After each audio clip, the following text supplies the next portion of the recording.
Tout de suite, le journal.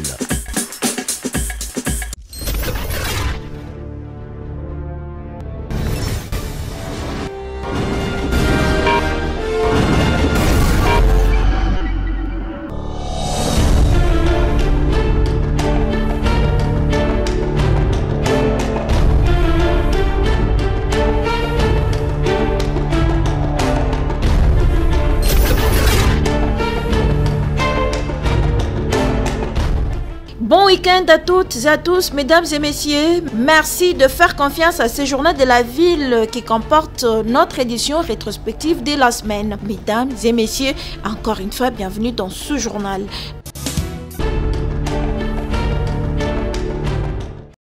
Effort de guerre dans l'est de la République démocratique du Congo, le chef de l'État Félix Antoine Tshisekedi ordonne la réduction des trains de vie des institutions et attend du gouvernement et à son cabinet de lui soumettre des mesures rigoureuses dans 72 heures. Compte rendu avec le porte-parole du gouvernement, Patrick Mouyaya Katemwe. Il a insisté sur l'impératif pour les institutions publiques de l'État et leurs animateurs d'adopter un train de vie plus sobre. L'objectif poursuivi est de dégager des économies qui nous permettront immédiatement d'octroyer une prime exceptionnelle à nos vaillants militaires, policiers et aux patriotes volontaires Wazalendo engagés dans les combats à l'est du pays en augmentant leur pouvoir d'achat et en assurant la couverture sanitaire pour eux ainsi que pour leurs membres de famille respectifs. Parallèlement, des propositions urgentes doivent porter sur leur renforcement en équipement. Dans cette optique, le président de la République a engagé le gouvernement et son cabinet à lui soumettre dans les 72 heures des mesures rigoureuses de réduction de train de vie consistant en des coupes par palier et devant être opérées sur les frais de fonctionnement et les interventions économiques de la présidence de la République, de l'Assemblée nationale, du Sénat, du gouvernement, du pouvoir judiciaire ou encore des institutions d'appui à la démocratie. Au-delà des efforts spontanés, de coupe devrait également porter sur les rémunérations des mandataires publics, des membres des cabinets politiques, du pouvoir judiciaire et ceux des institutions d'appui à la démocratie. Par ailleurs, toutes les missions et évacuations sanitaires à l'étranger non essentielles doivent être suspendues. Il en est de même pour les subventions non essentielles à accorder à certains organismes publics ainsi que d'autres acquisitions pour les institutions publiques judiciaires et assimilées.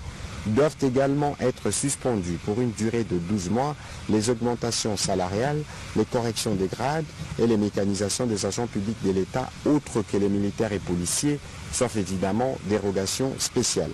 Dans cet effort national, le président de la République a aussi invité les secteurs privés à envisager de faire des dons ou de constituer des fonds pour soutenir directement nos forces armées et les populations déplacées. Ainsi, les excédents de trésorerie qui seront générés dans le cadre de l'effort de guerre par ces comptes spéciaux devront être reversés au compte général du Trésor. Des mécanismes doivent aussi être mis en place pour permettre à chaque Congolais qui le souhaite de contribuer à cet effort de guerre. Un rapport hebdomadaire circonstancié lui devra être présenté sous la supervision de la Première ministre par le ministre d'État au budget ainsi que le ministre des Finances.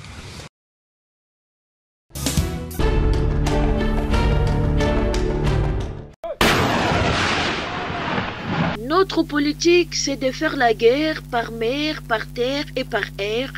Il n'y a pas de place dans nos rangs pour les pleurnichards et les lâches, les marchands de panique et les déserteurs. Extrait du discours du vice-premier ministre, ministre de la Défense nationale et des anciens combattants, Guy Kabombo Mwadianvita aux forces armées de la République démocratique du Congo, ce jeudi 30 janvier 2025. J'ai ordonné donc que tous les plans et instructions concernant un prétendu dialogue avec les terroristes du M23, supplétifs de l'armée rwandaise, soient complètement brûlés, et ce, immédiatement. Nous allons rester ici au Congo et nous battre. Si nous ne pouvons pas rester vivants ici, alors restons ici morts. Vous êtes sur le point de vous embarquer dans la grande croisade, vers laquelle nous avons lutté pendant de nombreuses années. Les yeux du monde entier sont braqués sur vous. Les espoirs et les prières des personnes éprises de liberté partout dans le monde entier sont braqués sur vous, en compagnie de nos courageux alliés et frères d'armes sur d'autres fronts. Vous parviendrez à la destruction de la machine de guerre rwandaise, à l'élimination de la tyrannie rwandaise sur le peuple opprimé d'Afrique et à la sécurité pour nous-mêmes dans un monde libre. Nous irons au combat à notre manière et nous serons accompagnés par l'esprit des millions de nos martyrs, de nos ancêtres, torturés et brûlés vifs pour leur patriotisme, de nos pères assassinés et de nos mères, nos sœurs, ainsi que nos filles massacrées et violées, de nos frères mutilés et de nos enfants étranglés. Et dans cette bataille, nous briserons l'ennemi et apporterons le salut à notre peuple, éprouvé dans la fournaise de la persécution, assoiffé seulement de la liberté, de droiture et de justice. La voie que nous avons choisie pour le présent est pleine de dangers, comme tous les chemins le sont. Mais c'est celle qui est la plus conforme à notre caractère et à notre courage en tant que nation et à nos engagements dans le monde. Le coût de la liberté est toujours élevé, mais les Congolais l'ont toujours payé. Votre force, c'est la cohésion qui vous rassemble et la constance de votre engagement.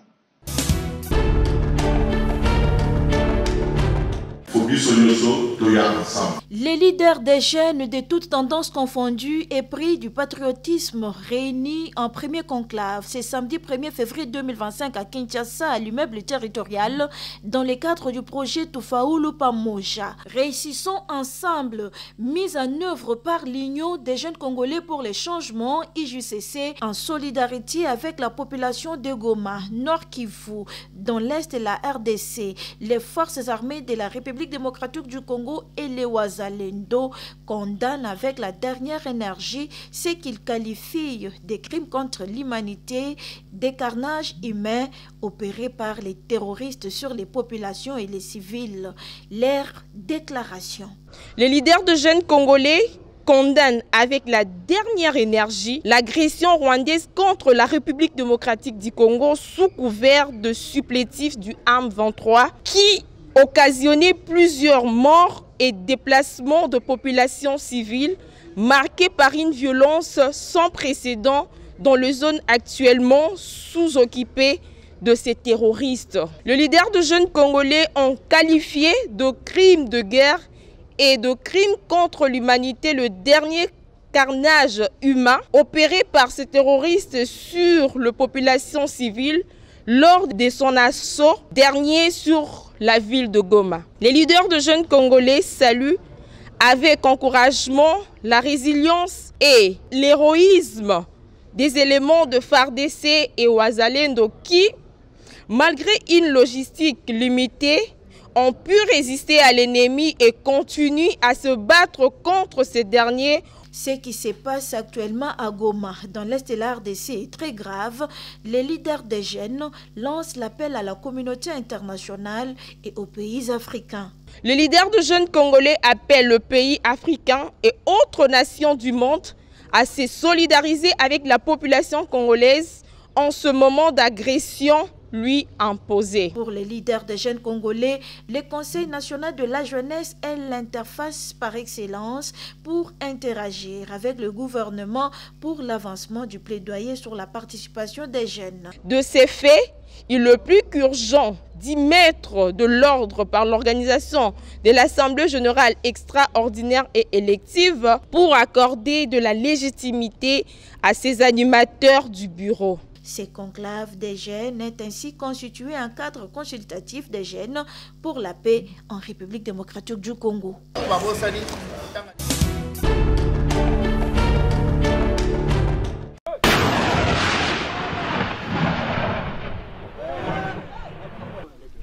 Guerre dans l'est de la République démocratique du Congo imposée par le Rwanda et ses supplétifs du M23, le réseau d'éducation civique au Congo RECIC, Agir pour les élections transparentes et apaisées à État, Collectif 24 et Initiative pour la bonne gouvernance et les droits humains, tous acteurs de la société civile, réunis ce lundi 27 janvier 2025 à Kinshasa, de cœur avec la population de Goma dans l'est de la RDC, expriment leurs très vives préoccupations. Pour la énième fois, le sang des innocents congolais coule impunément dans l'est de la République démocratique du Congo. L'air est grave. Devant cette situation très alarmante, exprimons nos très vives préoccupations. En violation des droits humains et du droit international humanitaire, ainsi que les recommandations des mécanismes de Luanda et de Nairobi, le M23, soutenu par le Rwanda, a pénétré dans la ville de Goma dans un silence coupable et hypocrite de la communauté internationale. Les déplacés internes, dont la majorité des enfants et des femmes, qui espéraient avoir obtenu une terre d'accueil, se retrouvent une fois de plus dans la rue, sans abri, ni nourriture, à la recherche de la paix et de sécurité. La population de la ville de Goma est privée d'eau, d'électricité depuis plus de 3 jours, s'exposant au risque d'épidémies et de catastrophes graves pour elle. L'évasion massive facilitée par cette incursion de M23, des prisonniers de Munzenze. Et devant cette situation extrêmement grave, nous recommandons ce qui suit au président de la République démocratique du Congo d'user de ses prérogatives de garant du bon fonctionnement des institutions et de l'intégrité du territoire national pour trouver une solution durable à cette crise qui met en péril une fois encore la vie de nos concitoyens en détresse. À la communauté internationale de cesser une fois pour toutes avec cette hypocrisie et la politique de l'Autriche en condamnant clairement sans embâche le Rwanda, soutien principal du M23. De prendre des sanctions sévères contre les autorités rwandaises qui violent allègrement la souveraineté de la République démocratique du Congo.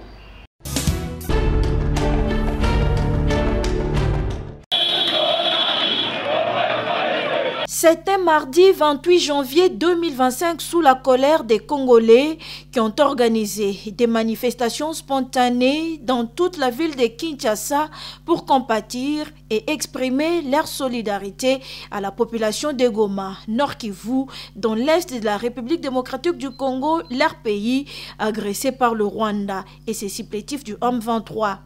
Des manifestations qui ont dégénéré partout, routes barricadées, pneus brûlés sur les grandes artères de la ville, rameaux à main en signe de deuil. Trop c'est trop. La République démocratique du Congo a besoin de la paix, rien que la paix. Soutien total aux forces armées de la République démocratique du Congo FARDC et au Wazalendo.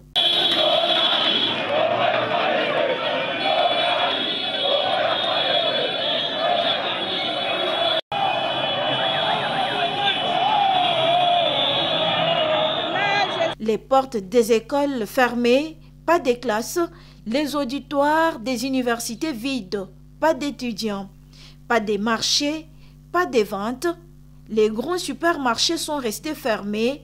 Les Congolais en ont marre. Le Rwanda et le M23 doivent quitter les sols Congolais, déclare-t-il.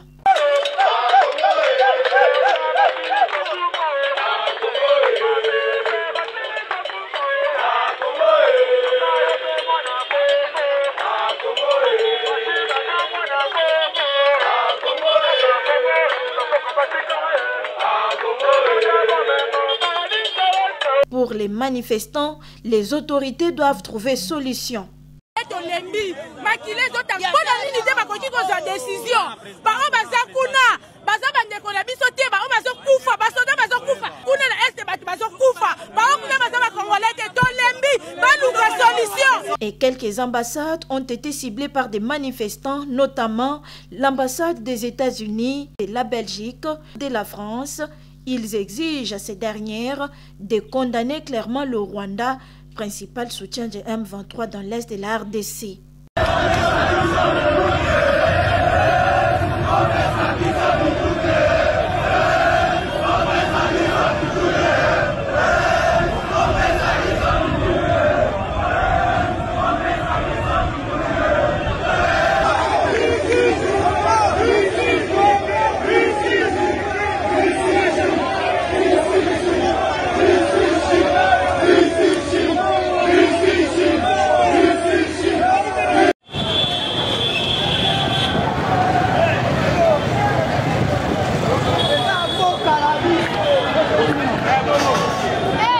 Mongafula, Cité Verte, Delvaux, Magasin, la situation est restée la même.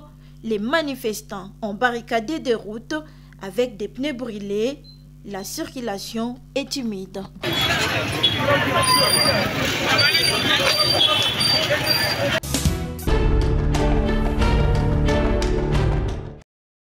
La première ministre Judith Suminwa Tuluka a condamné fermement les actes de vandalisme survenus à Kinshasa en marge des manifestations contre l'agression du régime rwandais et du M23, accompagné du vice-premier ministre, ministre de l'Intérieur, Jacquemain Chabani, de la vice-ministre des Affaires étrangères, Gracia Yamba, et du président de l'Assemblée provinciale, Lévi Mbouta.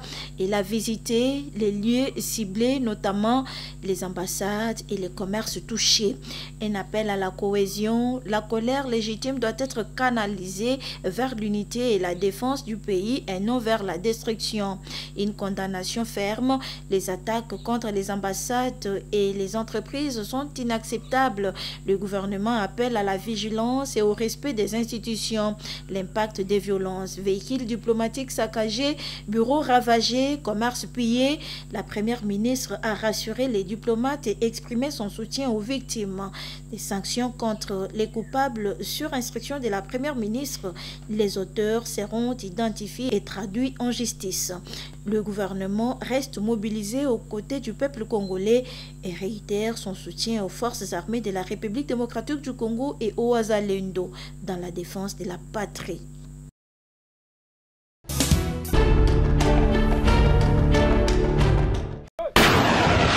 Agression rwandaise à la République démocratique du Congo devant le siège du Conseil de sécurité de l'ONU. La ministre des Affaires étrangères, Thérèse Kayukwamba Wagner, n'est pas passée derrière le dos de la cuillère. Elle a prévenu les conseils que si ces derniers échouent, la rue va s'en charger. Nous sommes ici parce que c'est ici que le monde doit gérer ses défis. C'est ici, si ce conseil échoue, la rue va s'en charger. Comme vous le savez très bien, la rue n'a pas d'ordre, ni de tempérament. Il y a 48 heures, devant ce Conseil de sécurité, nous avons une nouvelle fois attiré votre attention sur la déclaration de guerre du Rwanda contre mon pays. Une balle qui frappe dans le cœur ne saurait laisser le reste du corps indifférent. La République démocratique du Congo est en guerre et face à cette agression, l'inaction collective semble malheureusement embraser cette situation jusque dans sa capitale. Je réitère ainsi, encore une fois, que le gouvernement de la République démocratique du Congo condamne avec fermeté toute attaque contre les missions diplomatiques accréditées en République démocratique du Congo. Cependant, l'indifférence n'est plus une option. Ce Conseil ne devrait se permettre de rester passif, car chaque jour sans réponse concrète fait grandir le prix du silence.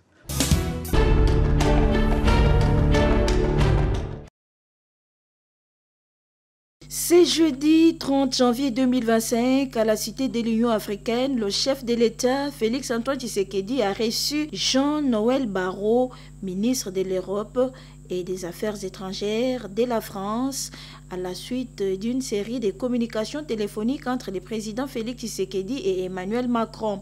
Au cours de cet échange de plus d'une heure, le président Tshisekedi a expliqué la situation actuelle que vit le pays, marquée par un pillage des ressources naturelles, des massacres et autres violations massives des droits de l'homme. Le chef de l'État a réitéré ses regrets à la suite des incidents malheureux survenus à l'ambassade de France au cours de la manifestation pacifique organisée le 28 janvier dernier à Kinshasa.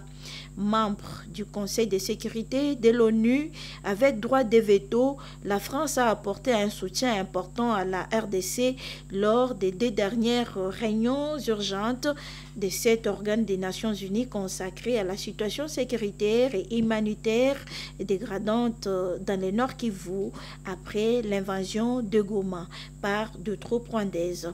La République démocratique du Congo attend un peu plus d'action face à cette crise.